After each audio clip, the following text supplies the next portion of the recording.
This is In the Loop. I'm Christian Bryant, host of In the Loop for the foreseeable future or until an online petition calls for LeVar Burton to take over. I can't compete with that. Here's what we got for y'all. Tonight, speedy internet is still out of reach for millions of Americans, even as connecting to the World Wide Web has become near essential in daily life. We'll look at a push to change that. But first, here's what you need to know right now. We know President Biden wants money from the federal budget going toward infrastructure and boosting the middle class, but we now know how much all of that could cost. Biden plans to propose a $6 trillion budget Friday. That would push federal spending to the highest levels since World War II. Details of the budget proposal haven't been released yet, but according to the New York Times, Biden's proposal would increase federal spending even further by 2031 to $8.2 trillion. All that spending could go a long way in laying down new infrastructure and meeting other top goals for Biden, but it would also keep the national deficit above $1 trillion through the next decade and push the country's debt beyond World War II levels by 2024. We should note that Biden's budget is more of a blueprint for federal spending, laying out his priorities going forward. We heard a bit of Biden's desire to boost the middle class during a speech to a joint session of Congress back in April. 650 people increased their wealth by more than $1 trillion during this pandemic. And they're now worth more than $4 trillion. My fellow Americans, trickle down economics has never worked. And it's time to grow the economy from the bottom and the middle out. Climate activists are celebrating a major legal win against Shell, the oil and gas giant, where a judge ordered the company to cut carbon emissions nearly 50% by 2030. If they look a bit excited, it's because it might be the first time a judge ordered a large corporation to comply with the Paris Climate Agreement. But Shell isn't the only oil and gas company to take an L this week. U.S. companies ExxonMobil and Chevron saw shareholder rebellions aiming to steer those companies toward greener strategies and away from practices that contribute to global warming. ExxonMobil shareholders elected at least 2 board candidates, selected by activist hedge fund Engine No. 1, to help push the company toward cleaner energy. What's pretty surprising about this, Engine No. 1 owns less than 1% of Exxon's stock, but was able to get the support of companies like BlackRock, the second largest Exxon shareholder. Exxon has previously rejected emissions-cutting strategies, saying essentially, oil and gas is its bread and butter. And it's not like the rest of the world is moving toward cleaner energy right away. Over at Chevron, the second largest US oil company after Exxon, a majority of shareholders supported a proposal to further reduce emissions. That proposal came from a Dutch campaign group. The group's founder called the shareholder rebellions a paradigm shift in tackling climate change. The coronavirus pandemic has killed more than 3 million people across the globe and nearly 600,000 in the US alone. Now President Biden's putting a renewed focus on the origins of the virus and investigating a theory that's been making the rounds for a while now. Biden ordered US intelligence to redouble their efforts and look into the possibility that the virus could have been accidentally leaked from a lab in Wuhan, China. At the same time, he wants investigators to look into whether the virus could have come from human contact with an infected animal. The Wuhan lab leak theory, which was wrapped up in anti-Chinese and anti-Asian sentiment, was once conspiracy fodder. So what changed? We feel strongly, all of us, that we should continue with the investigation and go to the next phase of the investigation that the WHO has done. So because we don't know 100% what the origin is, it's imperative that we look and we do an investigation. And that's how we feel right now. That WHO investigation that Fauci mentioned might have created more questions than answers around all of this. A WHO report earlier this year said the possibility of a lab leak was extremely low, but that report didn't sit well with the US and UK, who said researchers had limited access. Also, a newly surfaced US intel report said 3 researchers at the Wuhan Institute of Virology were hospitalized with COVID-like symptoms back in November of 2019. Biden has told intelligence agencies to report back with their findings within 90 days. Earlier, we mentioned President Biden's focus on infrastructure, which will include broader access to broadband internet. This is major because so many communities in places like the Mississippi Delta have been left behind and left without high-speed internet. Newsy's Willie James Inman is in Mississippi and tells us more about the communities affected by this technology gap. High school teacher Alexandra Melnick's day is often interrupted with a familiar routine, getting in her car and driving less than a mile away to her friend's house for a reliable internet service. It gets a lot better internet because they have fiber cable. Dependable internet became an even bigger hurdle in rural America amid the pandemic. Melnick says she and her students struggle to stay connected during a virtual school year in the small town of Leland, located in the Mississippi River Delta. So you have even students that kind of disappeared on you during parts of the school year during the pandemic. What was that like? Yeah, so we had a few, I would say 10% overall of the school just disappear on us. Some of that is due to like larger systematic inequalities, and they just don't have the internet.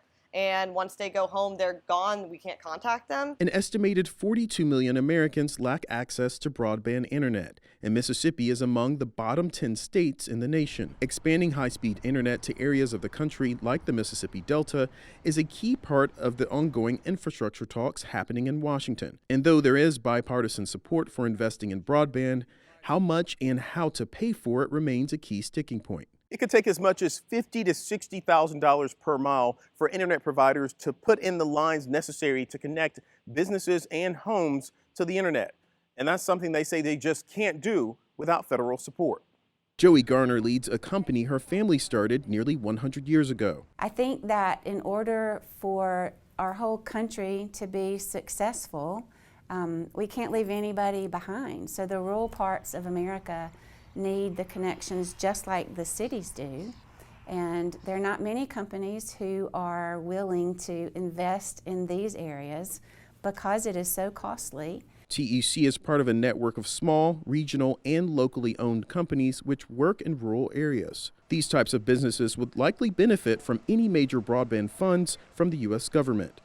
Garner's company has previously received federal support to build up broadband infrastructure, bringing fiber internet to thousands of potential customers. Congress is accustomed to working on infrastructure in a bipartisan way. One of the key negotiators in the ongoing infrastructure talks is Mississippi Senator Roger Wicker. His staff told Newsy that efforts have been underway to expand internet access to underserved areas, including a 10-year, $20 billion program to address the problem nationwide, funded by the Federal Communications Commission. Melnick says the issue shouldn't be a political battle and hopes leaders can put forward increased funding for faster speeds and more connections. We're leaving whole areas of a state behind, and we're leaving a whole generation of students behind from a specific area. And a lot of those students are Black low-income students, and that's not fair, and that's going to perpetuate generational inequalities.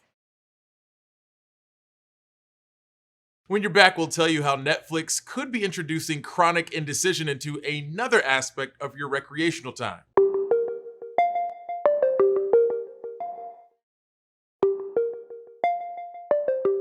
Fun fact, the video game industry is now bigger than the North American industry for movies and sports combined. And that was even before the pandemic tipped the scales even further to make gaming the big money entertainment industry. Somebody please tell Mario he can stop collecting all those coins now. To break down the gaming industry, we turn to our weekly segment, Next Level Speedrun. The ongoing battle to become the Netflix of gaming might have a new entrant. Netflix. Didn't see that coming, did you? Multiple reports say the streaming giant is staffing up for a big push into video games.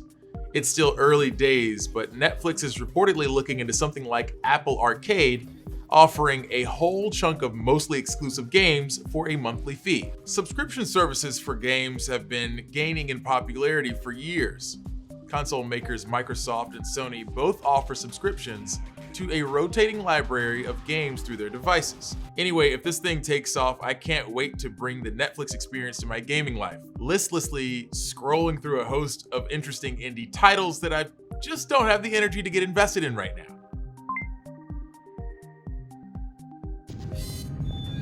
Are you still there? Searching. It's been a long time since we've heard anything about a potential Portal movie, but veteran director and Star Wars improv artist J.J. Abrams threw some fuel on the fire this week. Abrams told IGN that there's a script in the works at Warner Brothers for a Portal movie. This is the first we've heard of this movie since the idea was getting tossed around in 2013. The original Portal, a mind-bending game about physics puzzles, became an instant classic when it was released back in 2007. The game was pretty light on story, just your standard homicidal science robot meets girl fare. But a 2011 follow-up, Portal 2, added some narrative meat to the franchise and a tour de force performance from J.K. Simmons as Cave Johnson. Make life rue the day and thought it could give Cave Johnson lemons. Do you know who I am? Sonic the beloved Blue Hedgehog is turning 30 this year, and Sega's getting him a new game to celebrate. The game's teaser didn't give much info away. We saw Sonic running fast as usual, some glitchy distortions, and a weird sigil on the ground. But we do know the game's being developed by Sonic Team, with plans to release in 2022. The reveal was part of an anniversary live stream in which Sega teased more of their plans for Sonic this year. Those include a remaster of the well-regarded Wii game Sonic Colors, and Sonic's participation in the hilariously titled Tokyo 2020 official Olympics video game. 3D Sonic games can be pretty hit or miss, so let's cross our fingers and hope it turns out more like Sonic Colors and less like Sonic 06. More refugees are starting to arrive at airports across the US after President Biden recently raised the admissions cap to 62,500 following years of historic cuts under Trump. Newsy's Ben Shamiso takes us to Chicago's O'Hare Airport to witness the reunification of one refugee family that's been years in the making.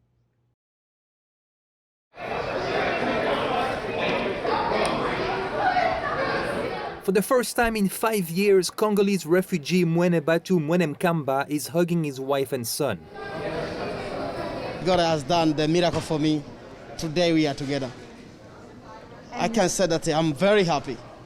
The emotional reunion marking the start of their new life together in America. I mean, I just want to tell him, like, I love him so much. So how do you feel? Excited and happy and can't wait to do a lot of things. What's the first thing you want to do with your dad? I don't know. Talk.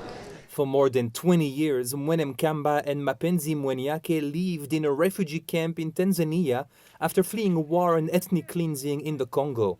Their son Musa was born there. In the refugee camp, it's very hard. We are living like, slaves. Sometimes we doesn't have food, medicine. In 2016, Mwenyake and her son were approved for U.S. resettlement and came to Chicago. But Mwenemkamba had to stay behind and wait for his clearance. They never thought they'd be apart this long. I remember it was 2018 They told me your husband is coming soon. He'll be here like after 3 months. I was so excited. But after that, I didn't hear anything. It was quiet. What is going on? Historic cuts to the refugee program under the Trump administration and the pandemic slowed admissions down to a crawl. But for the first time in years, arrivals are picking up again after President Biden raised the refugee cap for the rest of the year. In the next 4 weeks, we are going to welcome families from Congo, from Belarus, from Afghanistan, from Iraq. Melina Cano runs Refugee One, the largest resettlement agency in Illinois. Her organization and many others are helping refugees transition to their new life in the U.S. We are gradually ramping up also our operations and our infrastructure to be able to have adequate staff. The U.S. has only welcomed around 2,500 refugees so far this year, the lowest number in decades. In April, President Biden announced the refugee cap would not change this year, but later reversed the decision after weeks of backlash. Newsy has learned that the Biden administration aims to reach 20,000 arrivals by the end of September, though critics say the reversal is a bow to the left and a distraction from the border migration surge.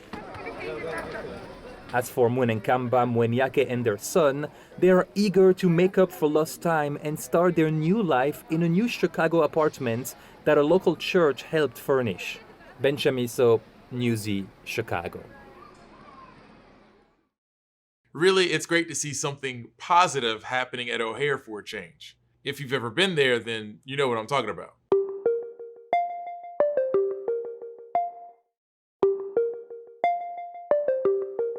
The pandemic was a gut punch to entrepreneurs across the country, but a recent survey found that Asian American business owners over the age of 45 reported higher revenue losses than any other racial or ethnic group in the same age group. Newsy's Kat Sandoval takes us behind an effort in Chicago's Argyle neighborhood to boost AAPI restaurants and the surrounding community.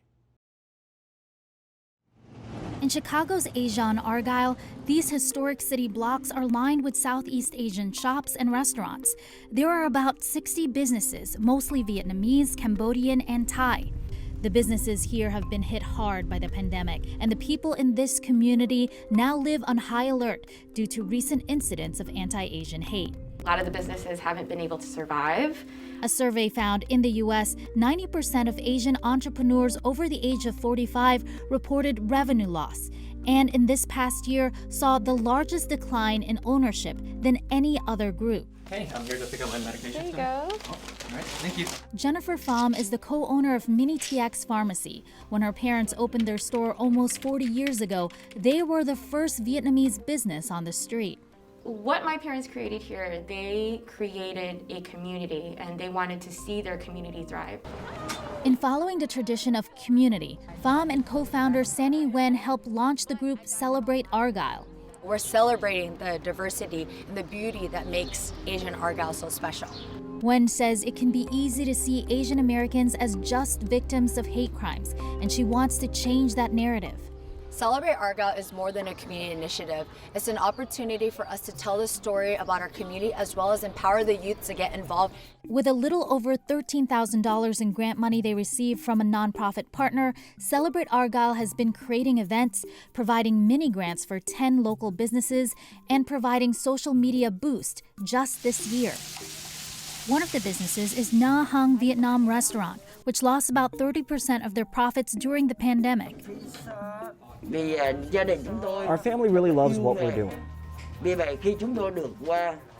When we got an opportunity to come to the United States, we wanted to restart our family business and bring Vietnamese cuisine to the U.S. The menu here extends far beyond pho or banh mi. A lot of individuals come there to understand and learn about the Vietnamese cuisine, and that's something that we wanted individuals to know about. Around the country, particularly in this past year, Asian Americans have galvanized support for each other. Chefs mobilized to fight anti-Asian violence. Others have raised funds for free cab rides. At a time like this, it's a really good time to call into your friends and community members to work together to create something. For Newsy, I'm Kat Sandoval in Chicago. If you haven't done so already, feel free to reach out to us on Twitter using the hashtag NewsyInTheLoop. We love feedback about the show, but there are no rules here. You can reach out and tell us who is the worst friend on Friends and why it's Ross.